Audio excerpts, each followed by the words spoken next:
Oh, I just fell. So I was in the middle of filming a role play that I'm actually so excited about, but someone started mowing their lawn in middle, and that pissed me the hell off. And there was another video I wanted to film, this one, and I figured like if there's background noise in that one, it doesn't really matter so much. So I'm interrupting that video to film this video. And this video is going to be my horrific, traumatic birth story. Not my birth story. Me giving birth is what I mean. So, I guess we will just start from the beginning, you know? My son was born August 3rd. I was probably in labor for a solid week to 2 weeks. Like, I would wake up in the middle of the night with contractions, but I didn't really know what contractions were because it's my first baby. So I would just wake up and like I would get some cramping in my stomach, and I'd be like, oh, this is so not bad. Like, I didn't think it was anything. I was like, oh, this is gonna be easy. So then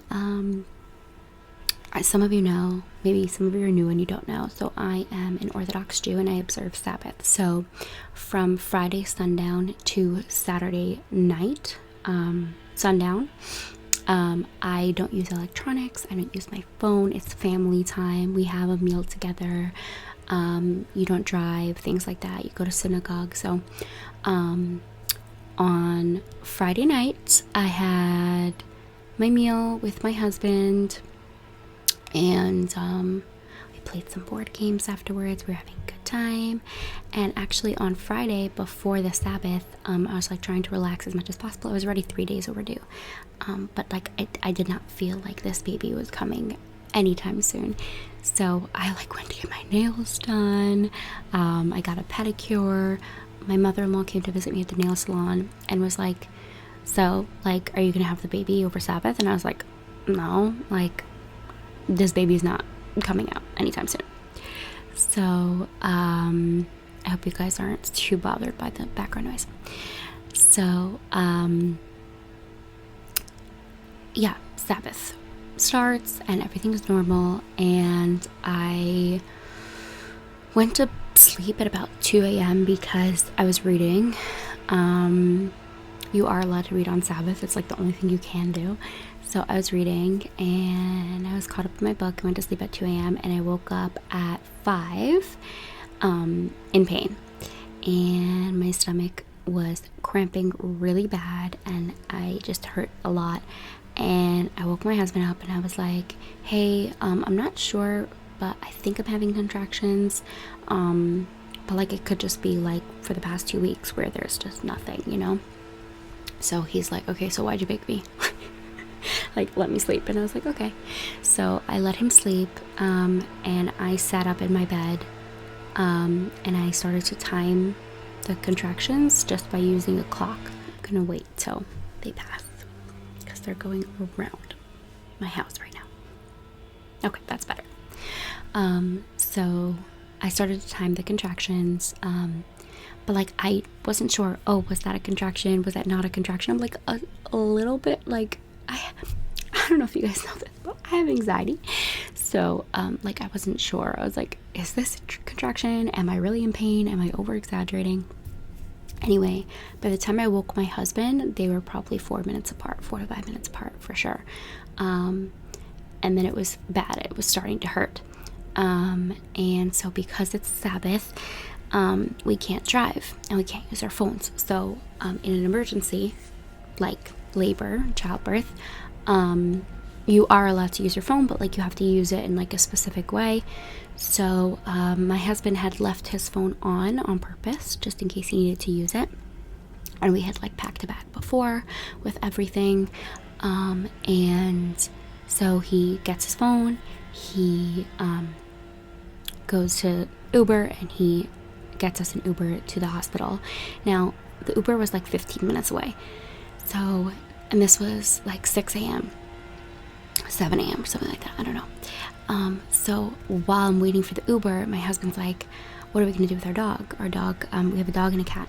So he's like, I can't just leave him. He needs to be fed. He needs to be walked, like all this stuff. So at 6 a.m., he's like, I'm running over the neighbor.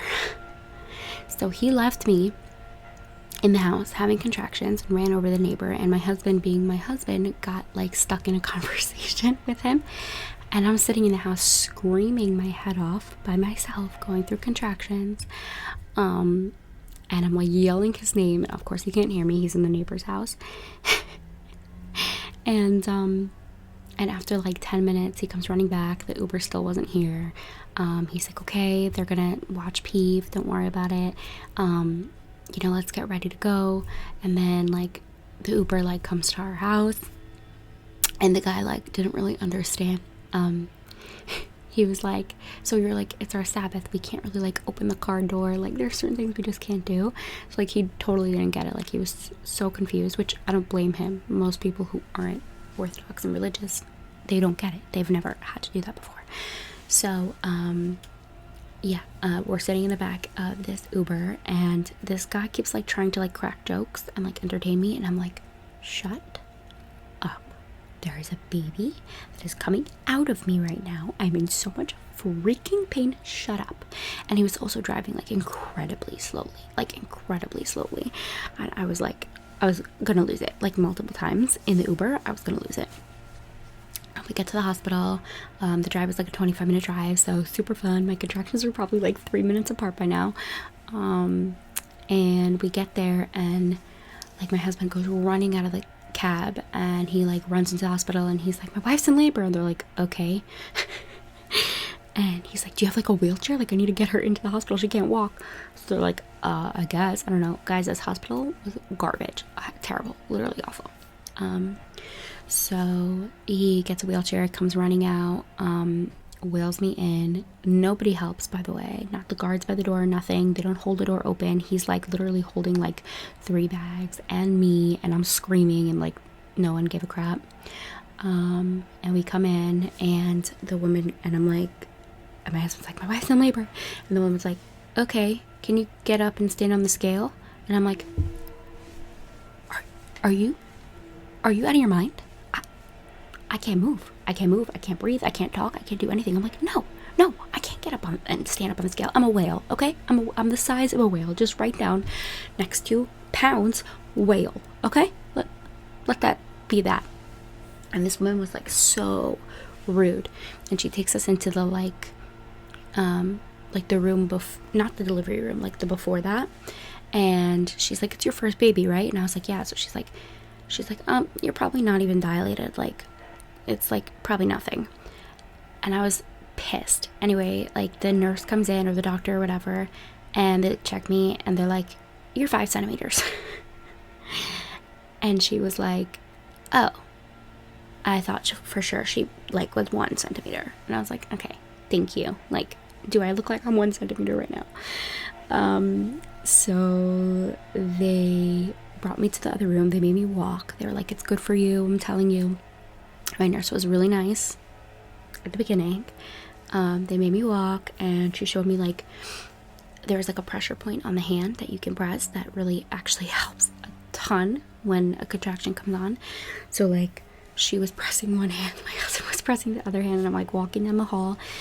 Let me get to the labor delivery room, and they're like, by the way, you're super lucky. Your doctor's never in on Saturday, and he's here. And I was like, oh, like, okay, like, cool, thank God, wow. My doctor comes in, and he's like, you're so lucky. He was in like a bad mood, which is very not his character. He's kind of like, he reminds me of like Tigger. Like, he's like super bouncy, and like Tigger's big, but he's like small, and like just has a ton of energy, and is always smiling. And he came in, and he was like in a bad mood, I could tell. And he was like, I'm never here today. You're really lucky that I'm here. And I was like, oh, okay. He's like, I'm only here because a family friend is giving birth, and I'm her doctor, and I needed to be here. And I was like, oh, okay, well, lucky that you're here.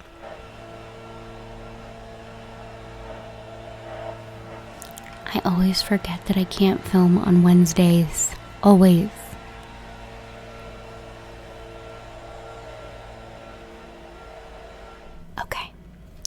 30 minutes later. I am multiple snacks in. And the mowing has slowed down, so I'm going to continue.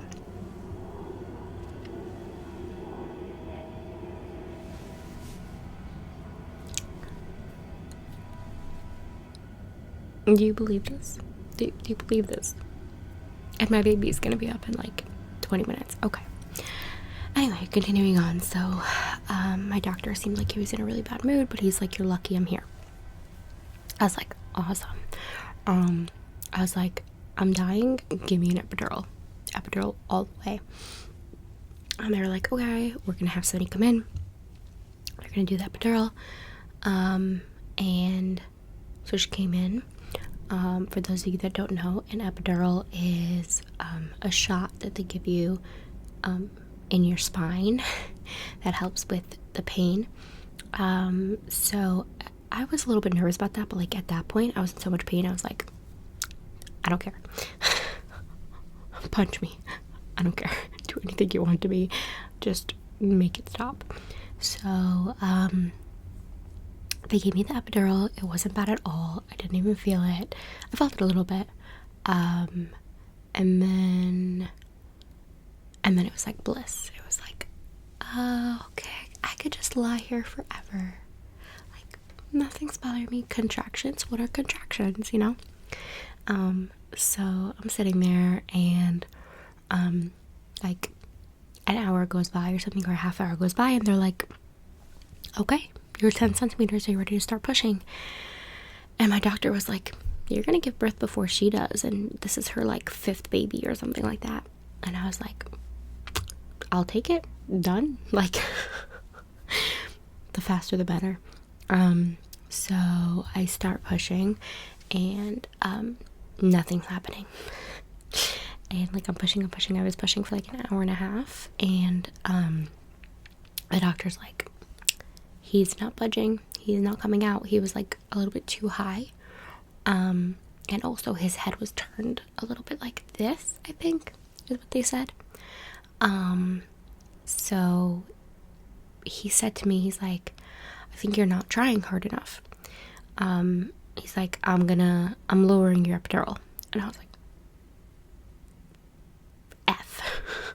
I'm not gonna curse on here. I was like, crap. I was like, "No, please don't." He's like, you need to feel it. You need to feel the pain. You need to be able to push." So they lowered my epidural. My baby's up.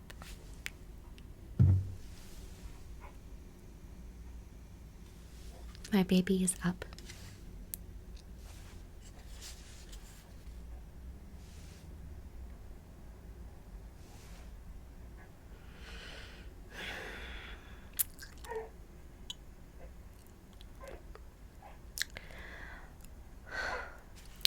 I'll be back later. Continuing on. So they lower my epidural and then they leave. Literally everyone leaves. I had a nurse that was with me and I had the doctor, and they both left. The nurse was like, "Oh, just give it time. Nothing's really happening here, and there's a woman that needs our help down the hall." So she left. Okay. I sat there for an hour by myself, me and my husband, with the epidural steadily lowering and lowering and lowering, and my pain increasing and increasing and increasing. Nobody came in to check on me. Nothing. And I was just sitting there crying. Like, I just felt like really, like, I guess. Actually, oh, wait, I mixed up the chain of events. Okay. After an hour of pushing, they're like, "Okay, wait a couple minutes, we're gonna try again." The nurse left. She left out this other woman. And then the doctor told me he's lowering my epidural. Then, after they lowered my epidural, he comes in and he goes, "Okay, my other patient had her baby, I'm leaving." And I was like, "What?" And he's like, "Yeah, I don't work on Saturdays, so I'm going home." And I was like, I'm in labor. Like, you're my doctor. What are you doing? How could you go home? Like, I don't understand. He's like, "Well, I was really here for her, and she had her baby, and it seems like nothing's really happening here, so I'm going home." and he left. I cried. I was literally sitting there sobbing. My nurse had left. My doctor had left. They lowered my epidural. I was in an insane amount of pain. I was literally just sitting there sobbing. My husband was like holding my hand.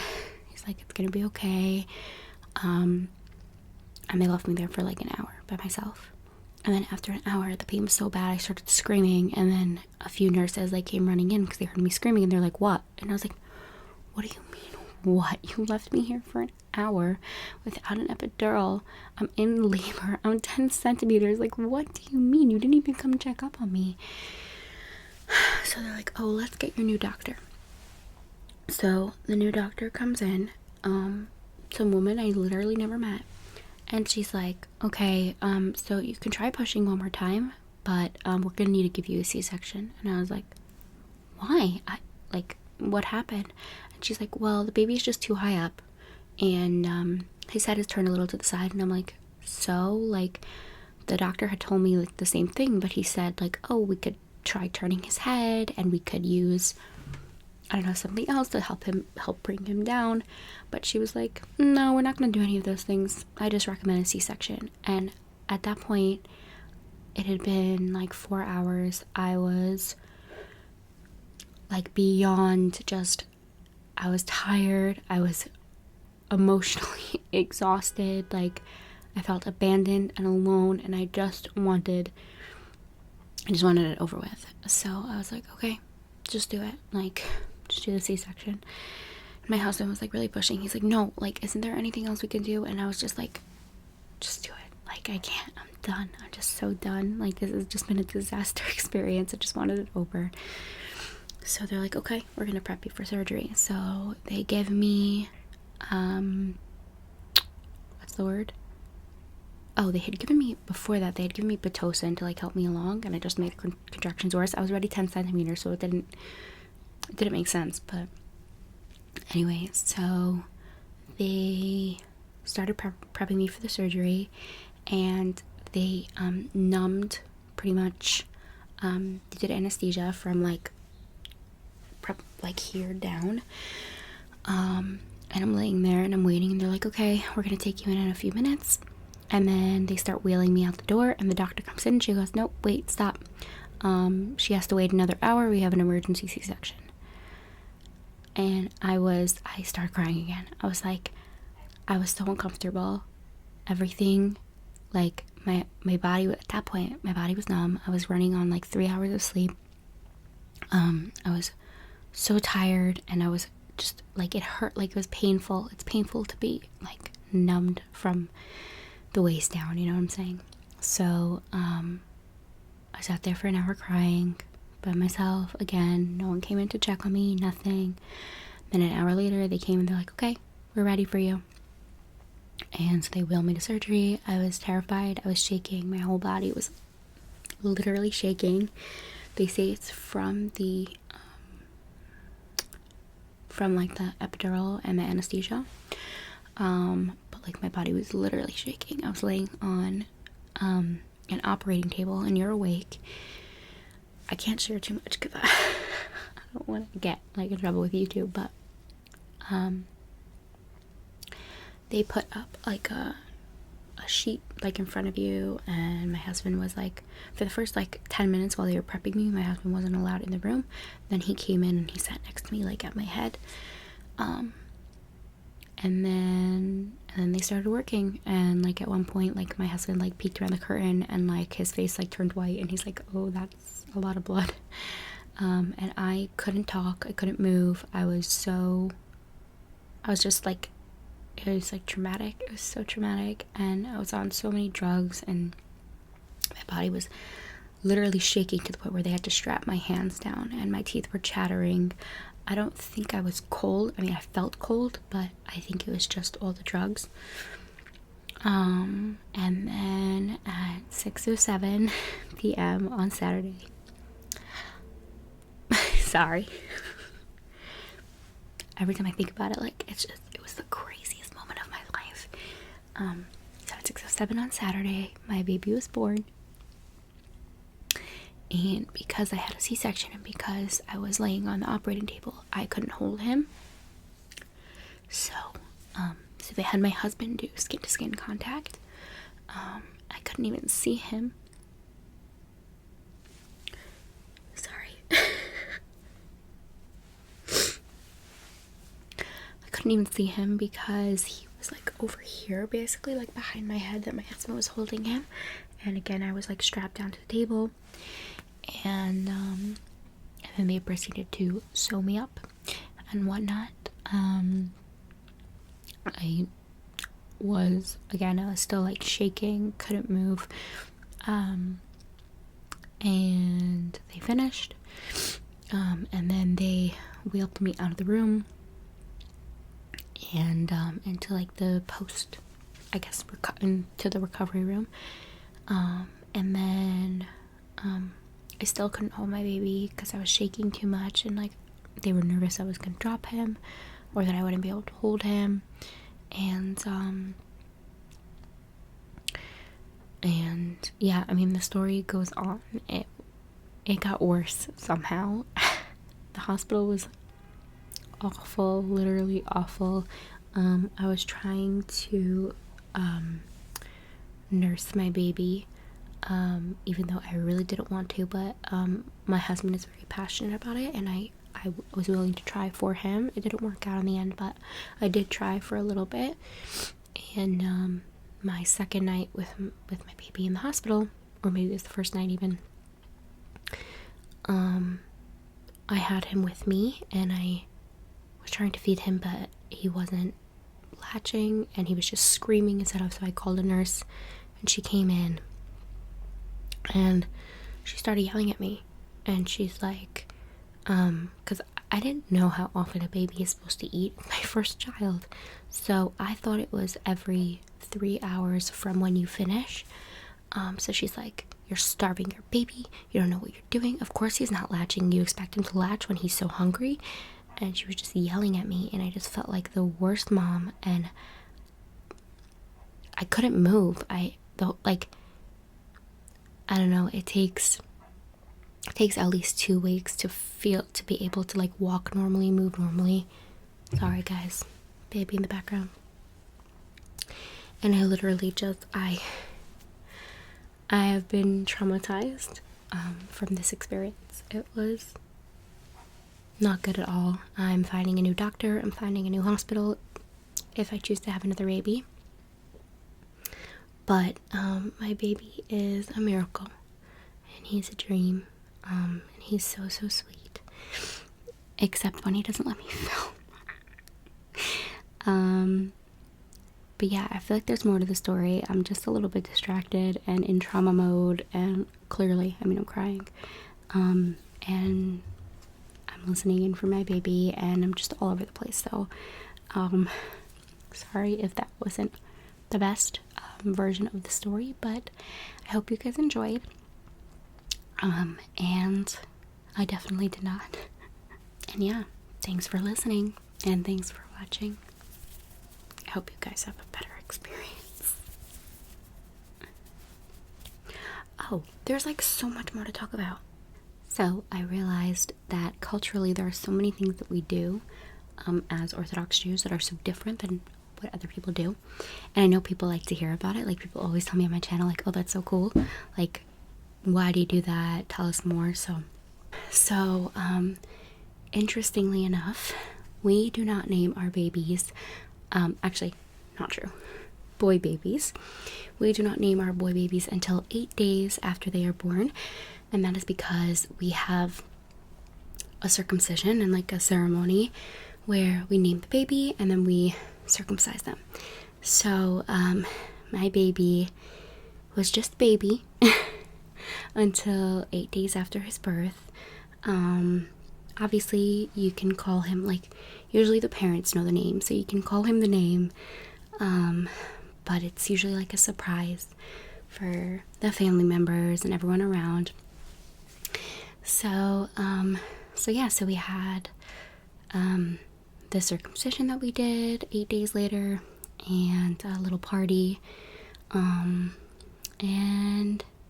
yeah, and here he is. And I'm trying to think like what other interesting things. Oh, I mentioned this earlier. This is more of a custom. It's not everybody who's Orthodox. I mean, not everybody who's no. I would say every Orthodox person does circumcision. Not every Jewish person does circumcision. And I would say not every Orthodox person holds of this custom, but my family does, but we didn't really hold of it ourselves, me and my husband. And that custom is not to buy anything for the baby before it's born. So there's no putting together your nursery, there's no buying cute clothes. So yeah, but we didn't really do that. we put together the nursery and we bought stuff like let's see what else is interesting. I don't know if I want to talk about this. I'll mention it briefly. We have interesting laws in regards to marriage and intimacy. So according to Jewish law, after you give birth, you're not really supposed to be intimate with your husband for, I mean, it depends, everyone's different, but for a certain amount of time. And you're not supposed to do any like intimate touching and things like that. And you know what? I actually love that because it protects the woman who just went through such a traumatic experience, and it takes away that expectation and like requirement to like jump back into things and to be with your husband like that. Like, I don't know, I just think that it's wonderful. And it also gives the space. Like, I needed space. I was like, don't touch me. So I really like that about my religion. What else?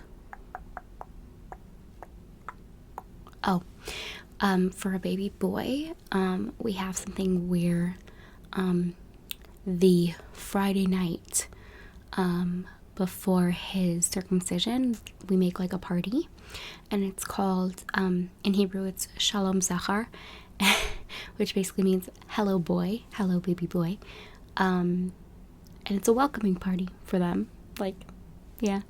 So, we had that. I wasn't there. I was staying with my mom. My mom lives about an hour, 45 minutes to an hour away from where I live. And so my husband wanted his friends there because people can't drive on Sabbath. So my husband wanted his friends there and his family there. And he doesn't have any friends or family where my mom lives. So he did the party by his parents where we live. And I stayed with my mom. So there was that. I'm trying to think if there's anything else. I'm sure there is, but I can't think of anything right now off the top of my head. But yeah, I hope you guys enjoyed that and that it was insightful and not too traumatic. I mean, it was very traumatic for me, but yeah, gosh, I hope you guys have a better experience and a better doctor. We're in the process of finding a new doctor in a new hospital. So yeah, thank you guys for listening to my story. And thanks for watching. Bye.